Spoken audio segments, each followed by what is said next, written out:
வணக்கம்,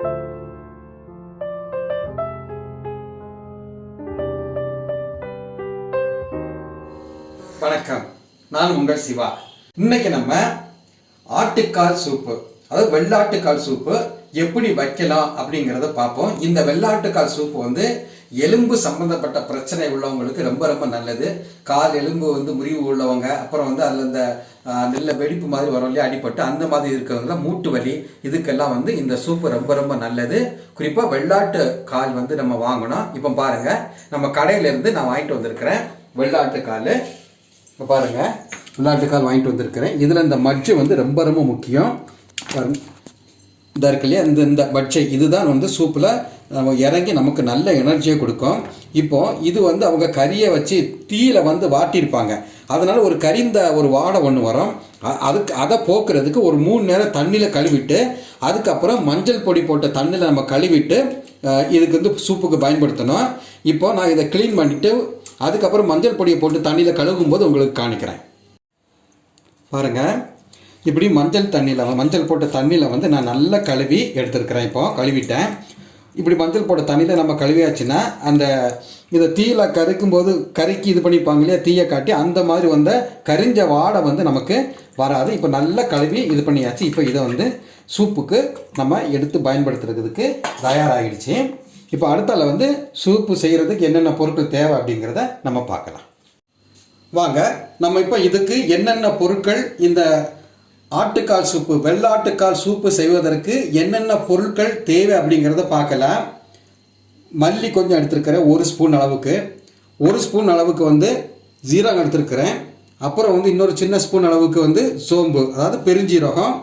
அப்புறம் வந்து பிரிஞ்சி இலை, இதில் வந்து ஒரு சின்ன லவங்கம், அப்போ வந்து கருவேப்பட்டை, அதுக்கப்புறம் வந்து ஏலக்காய், இவ்வளோ எடுத்துருக்கிறேன்.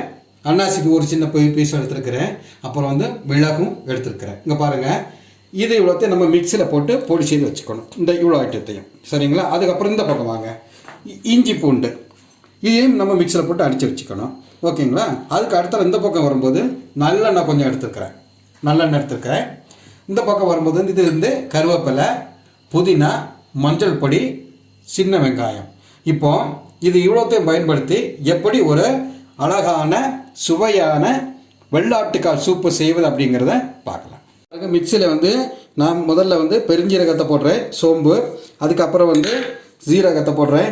அதுக்கு அடுத்தால வந்து மல்லி, அதாவது கொத்தமல்லின்னு சொல்லுவாங்க, மல்லியை நான் போடுறேன். அதுக்கப்புறம் வந்து நல்லா பாருங்கள், இது வந்து மிளகையும் நான் போடுறேன். அப்புறம் வந்து அந்த பிரிஞ்சி இலை, ஏலக்காய், லவங்கம், கருவேப்பட்டை, அன்னாசிப்பூ எல்லாத்தையும் இப்போ நான் போட்டு மிக்சியில் இதை ஒரு திருன்னு சொல்லி ஒரு டைம் சுத்த விட்டாலே போதும். நான் இப்போ அதை எப்படி திருன்னு வந்திருக்குங்கிறதே உங்களுக்கு காமிக்கிறேன். பாருங்கள், நான் வந்து அந்த பெருஞ்சீரகம், அப்புறம் வந்து ஏலக்காய், மிளகு இதெல்லாம் வந்து இந்த மாதிரி அடித்து எடுத்துருக்கிறேன் மிக்சியில். இப்போ வந்து அடுத்தது என்ன அடிக்கணும்னா இஞ்சி பூண்டு பேஸ்ட்டு, அதாவது இஞ்சியும் எப்போவுமே இஞ்சியை விட பூண்டு கொஞ்சம் அதிகமாக இருக்கணும்.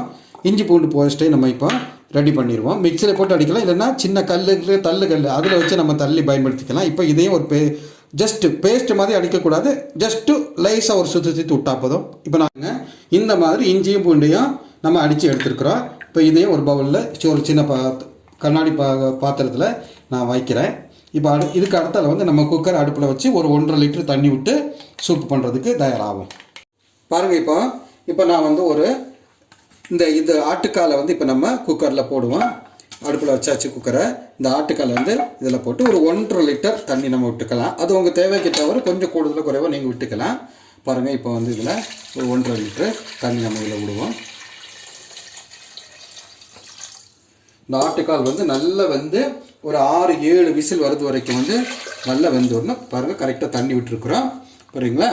இந்த ஆட்டுக்கால் இதில் வந்து கொஞ்சம் தண்ணி வட்டும் போது கரெக்டாக இருக்கும். இப்போ வந்து நம்ம அரைச்சி வச்சோம் பார்த்தீங்களா, இந்த ஜீரகம், சோம்பு, மல்லி, கருவேப்பட்டை இதெல்லாம் நம்ம உள்ளே போடுறோம். அதுக்கு அடுத்தால வந்து சின்ன வெங்காயத்தை வந்து சிலவங்க மிக்சியில் அடித்து போடுவாங்க. நம்ம அடிக்கணும்னு ஆனால் 5-6 விசில் இதில் வந்து வரது வரைக்கும் நம்ம வைக்கும்போது சின்ன வெங்காயம்லாம் வெந்து அதாட்டு ஆட்டோமேட்டிக்காக மிக்ஸ் ஆகிடும். அதனால் அடிக்கணுன்ட்டு வேண்டாம். அப்புறம் வந்து இந்த இஞ்சி பூண்டு பேஸ்ட்டு நம்ம இதை போடுறோம், இஞ்சி பூண்டு பேஸ்ட்டையும் போடுறோம். அதுக்கப்புறம் வந்து புதினா இலையை நம்ம போடுறோம். அதுக்கப்புறம் வந்து கருவேப்பிலையை நம்ம போடுறோம். அப்புறம் வந்து மஞ்சள் பொடியை வந்து நம்ம கொஞ்சம் போட்டுக்கிறோம். இப்போ நான் காரம் வந்து ரொம்ப குறைவாக தான் நம்ம வச்சுருக்கிறேன், காரம் குறைவாகவே வச்சுருக்கிறேன். நம்ம வந்து காரம் கொஞ்சம் அதிகமாக வேணும், அப்போ தான் காரம் வந்து கொஞ்சம் அதிகமாக வேணும் அப்படின்னு சொல்லும்போது வந்து நம்ம வந்து அந்த சூப்பை வந்து நம்ம எடுத்து சாப்பிடக்கூடிய நேரத்தில் பெப்பர், அதாவது மிளகு பவுடர் வந்து நம்ம யூஸ் பண்ணிக்கலாம். கடைசியில் வந்து கொஞ்சம் நான் எண்ணெய் விட்டுக்கிறேன், நல்லெண்ணெய் வந்து நம்ம கொஞ்சம் விட்டுக்கணும். அப்போ தான் அது அந்த எலும்பு நல்லா வெந்து வரும்போது அந்த மஜ்ஜையெல்லாம் மிக்ஸ் ஆகி ஒரு அந்த எண்ணெய் பதம் அழகாக வரும். ஒரு குறைஞ்சபட்சம் ஒரு 6 அல்லது 7 விசில். இப்போ கடைசியாக வந்து நம்ம வந்து உப்பு போட போகிறோம். உப்பு போடணும். பாருங்கள், நான் வந்து உப்பு வந்து முதல்ல கொஞ்சமாக யூஸ் பண்ணுறேன்.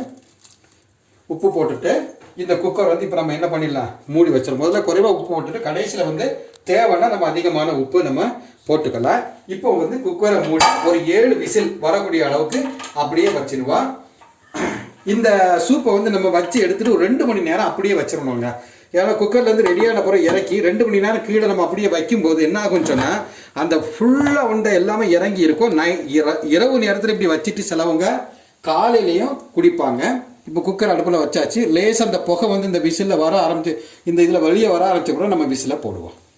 பாருங்கள், இப்போ நான் 7 விசிலில் வந்துருக்கு. குக்கரை ஆஃப் பண்ணிட்டேன்.